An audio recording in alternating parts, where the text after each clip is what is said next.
तेरे लिए ले लेंगे, जान से भी खेलेंगे। तेरे लिए ले लेंगे, जान से भी खेलेंगे, सबसे दुश्मनी ये दोस्ती हम नहीं तोड़ेंगे।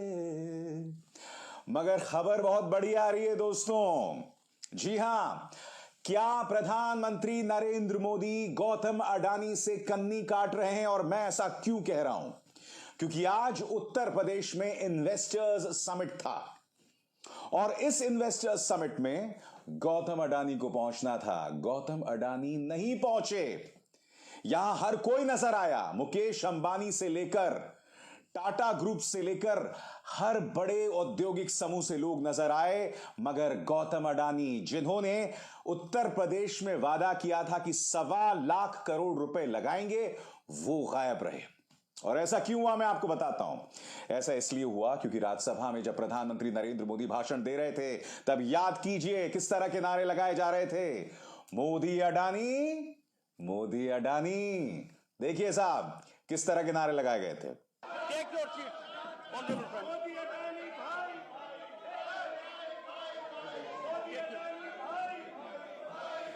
यानी कि प्रधानमंत्री नरेंद्र मोदी ने राज्यसभा में अपना भाषण शुरू किया और उसी वक्त से आम आदमी पार्टी हो या कांग्रेस, तमाम लोग जो हैं वो नारे लगा रहे थे प्रधानमंत्री नरेंद्र मोदी के बारे में कि मोदी अडानी भाई भाई। प्रधानमंत्री ने पूरा जो भाषण दिया ना दोस्तों, यकीनन कांग्रेस पर जोरदार वार किया, मगर उनके चेहरे की बौखलाहट को आप देख सकते थे। मुझे बताया गया है और सूत्रों के हवाले से खबर आ रही है कि अडानी जी को कथित तौर पर नसीहत दी गई कि आप उत्तर प्रदेश ना आए। और वजह क्या है? क्योंकि प्रधानमंत्री जानते हैं कि अब 1.25 साल के अंदर लोकसभा के चुनाव हैं और ये जो अडानी वाला मामला है, जिस तरह से राहुल गांधी ने शुरुआत से इस मुद्दे पर हमला बोला, वो प्रधानमंत्री के साथ चिपकने लगा है। प्रधानमंत्री नहीं चाहते उनके और सत्ता के बीच कोई भी आए। और यही नहीं दोस्तों, अगर आपने गौर किया हो, पार्टी के बड़े बड़े नेता, चाहे वित्त मंत्री हो, चाहे पार्टी के अन्य नेता हैं, वो भी अडानी से किनारा कर रहे हैं। वो लोग क्या कह रहे हैं कि अडानी जो धन्ना सेठ बने हैं वो राजीव गांधी की कृपा से बने हैं, मनमोहन सिंह की कृपा से बने हैं। ये इस तरह की तमाम बातें की जा रही हैं दोस्तों। मगर अब ये जो खबर आई है ये बहुत मायने रखती है कि उत्तर प्रदेश के निवेश समिट, इन्वेस्टर्स समिट, जहां गौतम अडानी को पहुंचना था वो नहीं पहुंचे। ये खबर अपने आप में बहुत बड़ी है और कोई न्यूज चैनल इस पर काम नहीं कर रहा। एक न्यूज चैनल से उम्मीद थी, मगर अब तो उसी न्यूज चैनल पर अडानी जी का कब्जा हो गया और मैं बात एनडीटीवी की कर रहा हूं। क्योंकि अगर अडानी जी का कब्जा नहीं होता तो मैं दावे के साथ कह सकता हूं एनडीटीवी ने इस खबर पर जोरदार कवरेज की होती।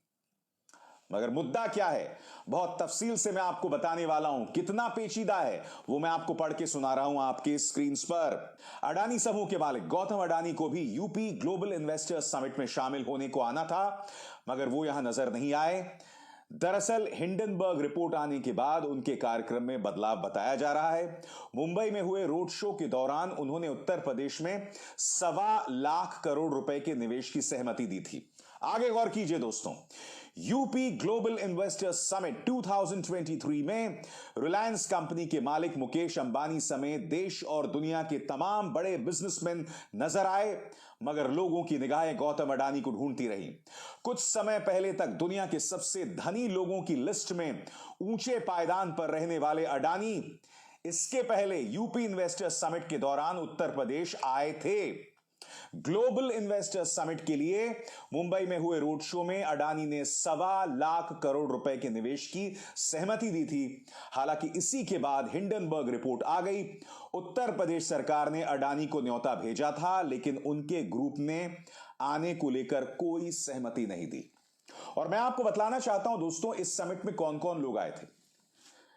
रिलायंस ग्रुप के मुकेश अंबानी, बजाज फिनसर्व के चेयरमैन संजीव बजाज, इसके अलावा आदित्य बिरला ग्रुप के कुमार मंगलम बिरला, टाटा सन्स के chairman N Chandrashekhar, Mahindra and Mahindra के चेयरमैन आनंद महिंद्रा, ये तमाम चेहरे आज यूपी इन्वेस्टर्स समिट में नजर आए, मगर गौतम अडानी नजर नहीं आए।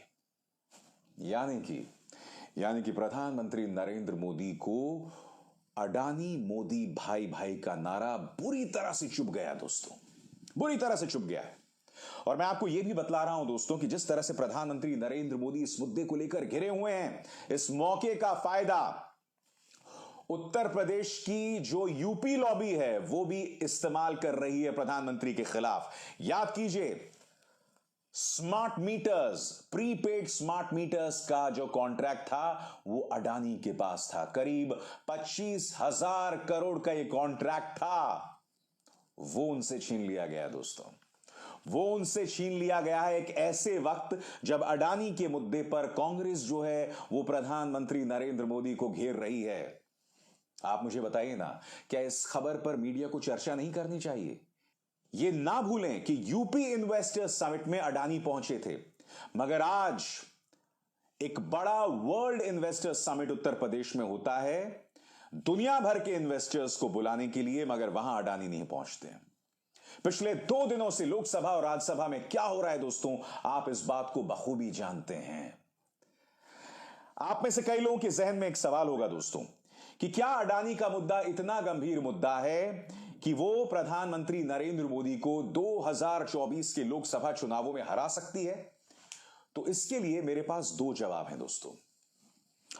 गौर कीजिए 2013 के माहौल की तरफ। ये वो दौर था जब उस वक्त की कांग्रेस सरकार के खिलाफ भ्रष्टाचार को लेकर लगातार हमला हो रहा है दोस्तों। 2G मामला, कॉमनवेल्थ घोटाला, रॉबर्ट वाड्रा, ये तमाम मुद्दे भारतीय जनता पार्टी दाना पानी लेकर कांग्रेस पर चढ़ जाया करती थी। मेरे जैसे पत्रकार भी उस वक्त कांग्रेस सरकार से सवाल पूछते थे। अन्ना आंदोलन भी हुआ था, और याद कीजिए 2G स्कैम, उस पर पार्लियामेंट के अंदर जेपीसी रिपोर्ट भी बनाई गई थी। कांग्रेस ने उसका विरोध नहीं किया था, मगर पिछले 3 दिनों से क्या हो रहा है, याद कीजिए। विपक्ष मांग कर रही है कि अडानी के मुद्दे पर जेपीसी का गठन किया जाए, मगर हो क्या रहा है, मोदी सरकार ने उसे सिरे से खारिज कर दिया। जबकि आपको याद होगा कि 2G मामले पर जेपीसी का गठन हुआ था। इस देश का लंबा चौड़ा इतिहास रहा है दोस्तों। भ्रष्टाचार से जुड़े तमाम मुद्दों पर जेपीसी का गठन होता है। यहां पर गंभीर आरोप है हिंडनबर्ग की रिपोर्ट में, और भूल जाइए हिंडनबर्ग की रिपोर्ट के जो आरोप थे। इस वक्त देश के अंदर जो तथ्य मौजूद हैं गौतम अडानी को लेकर, उन्हीं पर जांच होनी चाहिए। और मुद्दे क्या क्या हैं जांच के, मैं आपको बताता हूं। नंबर 1, जब ये सरकार आई थी तो गौतम अडानी 609वें नंबर पर थे। उसके बाद दुनिया के दूसरे सबसे धनी व्यक्ति हो गए। कैसे हुआ? तमाम कॉन्ट्रैक्ट्स की जिम्मेदारी उनको दी गई, तमाम एयरपोर्ट्स के कॉन्ट्रैक्ट उन्हें दिए गए, जबकि नीति आयोग और डिपार्टमेंट ऑफ इकोनॉमिक अफेयर्स दोनों ने इसका विरोध किया था। उन्होंने कहा था नहीं, एक उद्योग को 6 के 6 एयरपोर्ट्स ना दिए जाएं। यह खुद सरकार के मंत्रालयों का फरमान था, फिर भी गौतम अडानी को दिया गया। आपके सामने दोस्तों श्रीलंका की इस कैबिनेट का फैसला जो पत्रकार रवि नायर ने अपने ट्वीट में दिया है, इसमें श्रीलंका के कैबिनेट ने यह जानकारी दी। अंग्रेजी में क्या लिखा है दोस्तों? The government of India, with the concurrence of the government of Japan, has selected Adani Ports and Logistics. Adani is one of India's largest integrated infrastructure conglomerates with interests in resources. साफ तौर पर यहां लिखा हुआ है, श्रीलंका के cabinet की report में, कैबिनेट के मेमोरेंडम में जो 9 जून 2020 को सबमिट किया गया था उनके शिपिंग और पोर्ट्स मिनिस्टर से, इसमें कहा गया है साफ तौर पर कि अडानी ग्रुप को किसी और ने नहीं बल्कि भारत सरकार ने चुना था। इसके अलावा हिंडनबर्ग रिपोर्ट यह भी कहती है कि उनके भाई ने विदेशी जमीन पर फर्जी शेल कंपनियां बनाई। इसकी जांच नहीं होनी चाहिए? क्या इस बात को लेकर जांच नहीं होनी चाहिए कि गौतम अडानी ने सीक्रेट चंदे के जरिए, गुप्त चंदे के जरिए भारतीय जनता पार्टी को कितना पैसा दिया, उनके खजाने में कितना पैसा डाला? और मैं ऐसा क्यों कह रहा हूं? क्योंकि LIC पर दबाव डाला गया था कि वो गौतम अडानी ग्रुप में 36,000 करोड़ रुपए इन्वेस्ट करें, निवेश करें। क्या इन मुद्दों की जांच नहीं होनी चाहिए? क्या इस पर JPC गठित नहीं होना चाहिए? ये तो बहुत आसान और सरल मुद्दे हैं ना। अगर सरकार के पास कुछ छुपाने को नहीं है तो जांच करवा लो, JPC का गठन कर लो। अब ऐसा तो नहीं हो सकता ना कि अब आप गौतम अडानी के साथ कहीं दिखना नहीं चाहते। हाँ, यहां तक कि उन्हें यूपी के इतने बड़े सम्मेलन में आना था, वो वहां नहीं पहुंचे।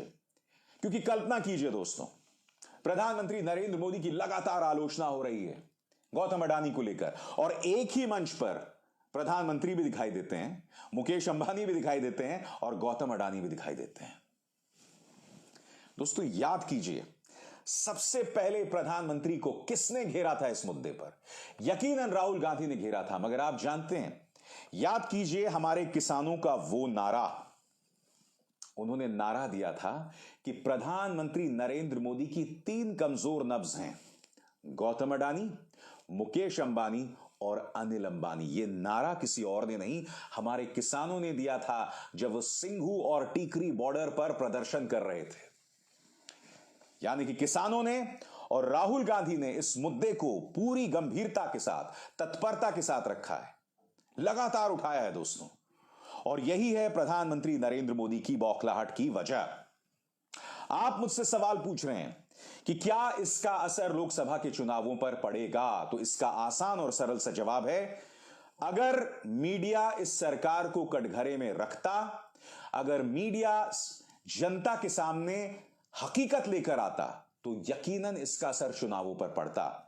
मगर आप भी जानते हैं कि प्रधानमंत्री ने जो 2 दिन भाषण दिया लोकसभा और राज्यसभा में, उसे मीडिया ने किस तरह से बढ़ा चढ़ाकर पेश किया। यह सामने प्रमाण है आपके, देखिए किस तरह से पापा की परियां और गुल्लू और कालू जो हैं तालियां पीट रहे थे। किसी ने यह नहीं कहा कि अडानी के ऊपर राहुल गांधी ने ढेरों सवाल किए थे। उनकी स्पीच को राज्यसभा के अंदर नोच दिया गया 18 जगह, मगर उनके एक भी सवाल का जवाब प्रधानमंत्री ने नहीं दिया। मीडिया सिर्फ इतना आसान सा काम कर देता, मगर मीडिया लगातार प्रधानमंत्री का महिमा मंडन कर रहा है, उनकी तुलना पठान से भी कर रहा है।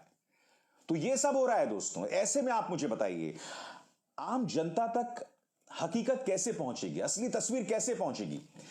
अगर 2013 और 14 में भ्रष्टाचार एक बहुत बड़ा मुद्दा बना था, वो इसलिए बना था क्योंकि उस वक्त की मीडिया ने कांग्रेस से लगातार सवाल किए थे वित्तीय अनियमितताओं पर, पॉलिसी पैरालिसिस पर।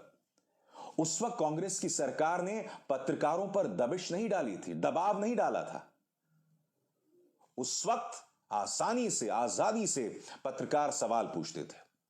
और आप जानते हैं कि आजकल वो नहीं होता। उल्टा मीडिया जो है वो विपक्ष को क्रिमिनलाइज करने में लगी रहती है, उन्हें अपराधी के तौर पर, देशद्रोही के तौर पर पेश करती रहती है।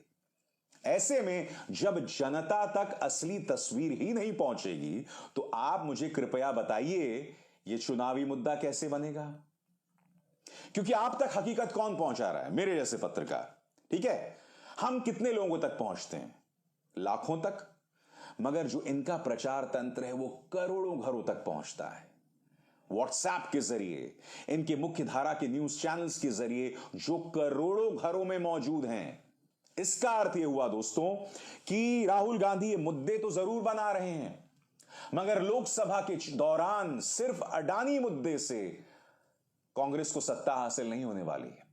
आप प्रधानमंत्री मोदी को अपदस्थ नहीं कर पाएंगे। और यह ना भूलें, जनवरी के महीने में राम मंदिर के कपाट खुलने वाले हैं।